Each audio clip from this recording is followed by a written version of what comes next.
Hello friends, स्वागत है आपका हमारे इस यूट्यूब चैनल पर जिसका नाम है Rahul Jain fintech. So friends, आज मैं आपको बताने वाला हूं ऐसे 7 फैक्ट्स के बारे में जो कि क्लेम सेटलमेंट के टाइम पे आपको बहुत ज्यादा हेल्प करते हैं। अगर आपने हेल्थ इंश्योरेंस पॉलिसी लिया हुआ है सो आपको इस वीडियो को कंप्लीट देखना चाहिए जिससे कि आपको पता लग जाए कि आप अपने क्लेम सेटलमेंट को कैसे इजीली सेटल करा सकते हैं। सो फ्रेंड्स, आज मैं बताने वाला हूं 7 पॉइंट्स जो कि आपको ध्यान रखना है अपने क्लेम सेटलमेंट के टाइम पर, जो आपको अपने हॉस्पिटल में जाने के बाद आपको चीजें बतानी होती है हॉस्पिटल्स को या कोई इंफॉर्मेशन देनी होती है। तो सारी चीजों का कैसे ध्यान रखना है, तो चलिए इस वीडियो के अंदर जानते हैं। सो फ्रेंड्स, अगर आप हमारे चैनल पर नए हैं तो अभी के अभी इस चैनल को सब्सक्राइब करें, बेल आइकन को प्रेस करें जिससे कि आगे नए वीडियो की नोटिफिकेशन आपको टाइम पर मिल सके। फ्रेंड्स, मेरा नाम राहुल जैन और अभी तक मैंने 1500 से ज्यादा फैमिलीज को प्रोटेक्ट किया है और फैमिली को हेल्प किया है कि किस तरीके से वो अपने फाइनेंशियल नीड्स को पूरी करके अपनी लाइफ की जर्नी को आगे बढ़ा सकें। अगर आप भी अपनी लाइफ में फाइनेंशियल गोल्स को पूरा करना चाहते हैं तो आप हमारे चैनल को सब्सक्राइब कर सकते हैं जिससे कि आपको अपनी फाइनेंशियल लाइफ इजीली बना सकें।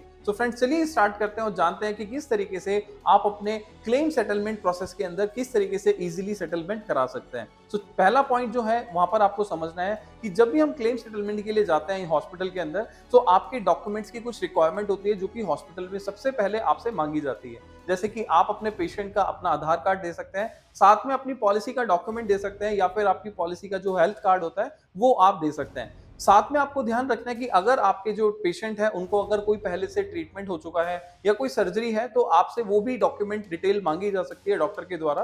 तो आप वो सारी डिटेल्स भी, डॉक्यूमेंटेशन भी कंप्लीट दे दीजिए जिससे कि आप अपने क्लेम सेटलमेंट में इजीली सेटलमेंट करा सके। बट मेक श्योर आपको क्या ध्यान रखना है कि अगर आपने सारी चीजें अपने इन प्रॉपर डॉक्यूमेंटेशन प्रोवाइड कर दी है सो क्लेम जो आपका प्रोसेस है वो 3 घंटे, 4 घंटे या फिर 2 घंटे का जो भी आपकी कंपनी के अकॉर्डिंगली टैट होता है उसके अकॉर्डिंगली आपका क्लेम सेटलमेंट हो जाएगा। अगर आपने डॉक्टर्स को सारे डॉक्यूमेंट्स या डिटेल के बारे में, आपको प्रीवियस सर्जरी के बारे में आपने बता दिया है सो मेक श्योर कि आपकी पॉलिसी में वो सारी चीजें मेंशन भी होनी चाहिए, तभी आपका क्लेम सेटलमेंट इजीली हो पाएगा।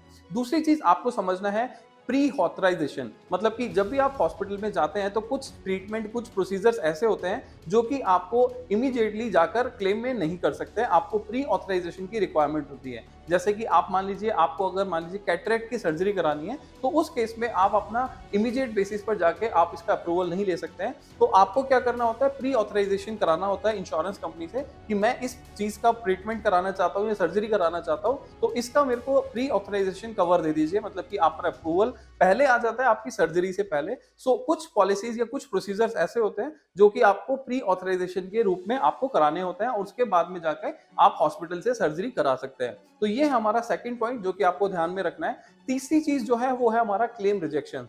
अब ज्यादातर यहाँ पर आप देखते हैं कि बहुत सारे इंश्योरेंस जो हमारे भाई बंधु होते हैं या फिर हमारे फ्रेंड्स होते हैं, फ्रेंड सर्कल में आप ये देखते हैं कि उनके क्लेम्स को रिजेक्ट कर दिया जाता है। अब क्लेम रिजेक्शन के मेनली क्या क्या रीजन हो सकते हैं मैं आपको बता देता हूँ। या तो आप अपने डॉक्यूमेंट्स को प्रॉपरली कंपनी को नहीं दे पा रहे हैं। मान लीजिए आपने कोई ट्रीटमेंट था जो आपने पहले 5 साल पहले, 2 साल पहले या 3 साल पहले कभी कराया था, तो डॉक्टर से आपने वो चीज लिखवा तो ली है लेकिन हॉस्पिटल या फिर आपकी इंश्योरेंस कंपनी उसके डॉक्यूमेंट्स की रिक्वायरमेंट डालती है कि आप हमें ये प्रॉपर डॉक्यूमेंट दे दीजिए कि आपको ये प्रॉब्लम कब से डायग्नोज हुई है। अगर आप उसका प्रॉपर डॉक्यूमेंटेशन प्रोवाइड नहीं करेंगे तो या तो कंपनी आपका क्लेम रिजेक्ट कर देगी उस केस में, या फिर हो सकता है कि आपने अपनी पॉलिसी के अंदर कोई ट्रीटमेंट को मेंशन नहीं किया कि मैंने पहले ऐसी सर्जरी कराई हुई है, या फिर मान लीजिए आपने ऐसी कोई ट्रीटमेंट कराया था, आपको कोई ऐसी प्रॉब्लम है और उस केस में आपने कंपनी को नहीं बताया, इंश्योरेंस कंपनी को पॉलिसी लेते समय, लेकिन आपने डॉक्टर को बता दिया, तो जिसको हम बोलते हैं pre authorization pre existing disease, PED हम बोलते हैं। सो अगर इस केस में भी ऐसा इशू है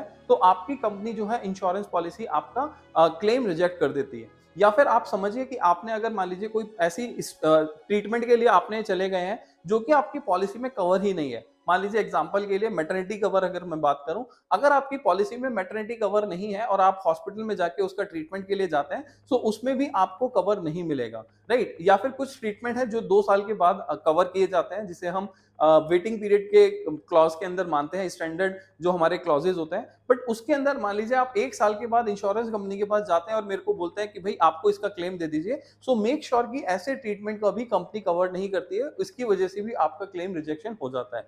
सो आपको क्या करना चाहिए, आपको जब भी आप पॉलिसी बाय करते हैं सो पॉलिसी को बाय करने के साथ साथ आपको इस सारे एक्सक्लूजन्स के बारे में पता होना चाहिए कि कौन सी चीज है जो मेरे को कुछ टाइम के बाद कवर मिलेगी या कौन सी चीज है जो परमानेंट एक्सक्लूजन में है, और पीडी अगर है तो किस तरीके से हमें मेंशन करनी है और कौन कौन से टाइम के बाद हमारा वो सारा कवरेज मिल जाता है। सो मेजरली आपको क्लेम रिजेक्शन से बचने के लिए अपनी पॉलिसी वर्डिंग्स या फिर अपनी पॉलिसी डॉक्यूमेंट्स को कंप्लीट इंफॉर्मेशन को पढ़ना चाहिए।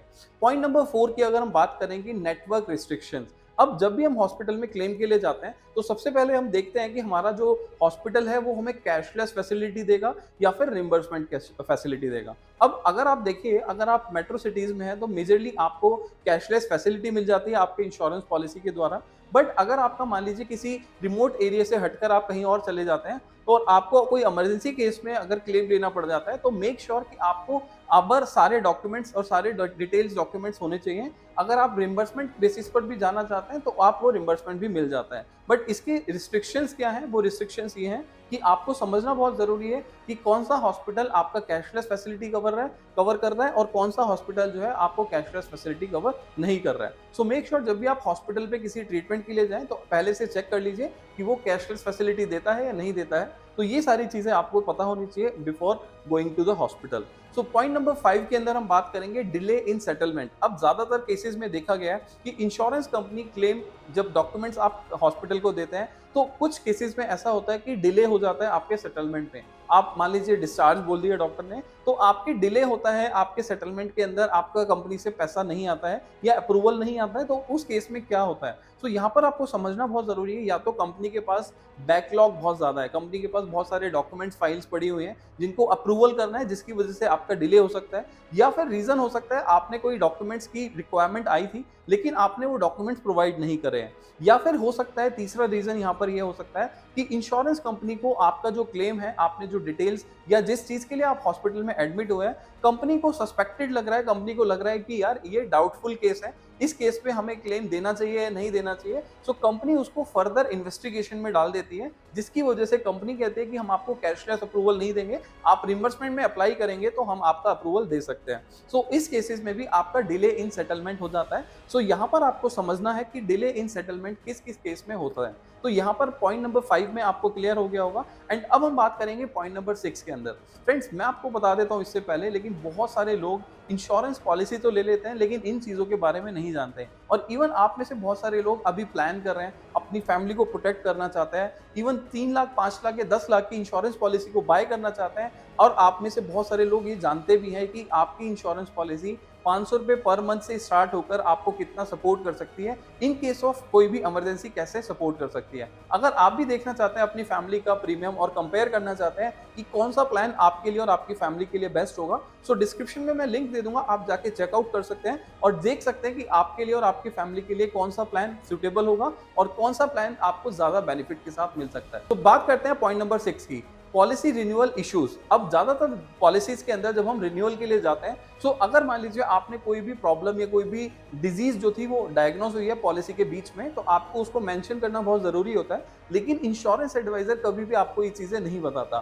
सो मैं आपको यहाँ पर ये बताना चाहता हूँ कि जब भी आप अपनी पॉलिसी का रिन्यूअल करना चाहते हैं, ठीक है, तो उस बीच में अगर आपने पॉलिसी ली है और पॉलिसी के ड्यूरेशन के बीच में आपको कोई प्रॉब्लम डायग्नोज हो जाती है, सो मेक श्योर कि आप रिन्यूअल के टाइम पे कंपनी को वो सारे डॉक्यूमेंटेशन डिटेल प्रोवाइड कर दीजिए, जिससे कि कंपनी आपके वो डॉक्यूमेंट्स के बेसिस पे आपके कवरेज को कवर कर ले। और साथ में आपको समझना है कि आपके जब रिन्यूअल आता है, अगर आपकी कोई प्रॉब्लम ऐसी है जिसको हम डिस्क्लोज करते हैं, तो कंपनी उसके ऊपर हो सकता है कि लोडिंग लगाए या कंपनी इसके हो सकता है आपको वो एक्सक्लूजन भी दे सकती है। सो मेक श्योर कि आप अपने रिन्यूअल के टाइम पे इन सारी चीजों को, इश्यूज को, अपने जो प्रॉब्लम्स है उनको मेंशन कर दीजिए, जिससे कि आपको क्लेम सेटलमेंट में कभी फ्यूचर में प्रॉब्लम ना हो। सो पॉइंट नंबर 7 के ऊपर हम बात करेंगे लैक ऑफ अवेयरनेस। अब ज्यादातर लोग जो हेल्थ इंश्योरेंस पॉलिसी ले तो लेते हैं, इवन ऑनलाइन जाके या फिर अपने आप से जाके कोई स्टडी करके बिना स्टडी के पॉलिसीज ले लेते हैं, या फिर बिना ज्यादा नॉलेज के अपनी इंश्योरेंस पॉलिसी किसी रेफरेंस से, अपने फ्रेंड से, फैमिली से जाके बाय तो कर लेते हैं। लेकिन आपको समझना बहुत जरूरी है, लैक ऑफ अवेयरनेस की वजह से आपके क्लेम सेटलमेंट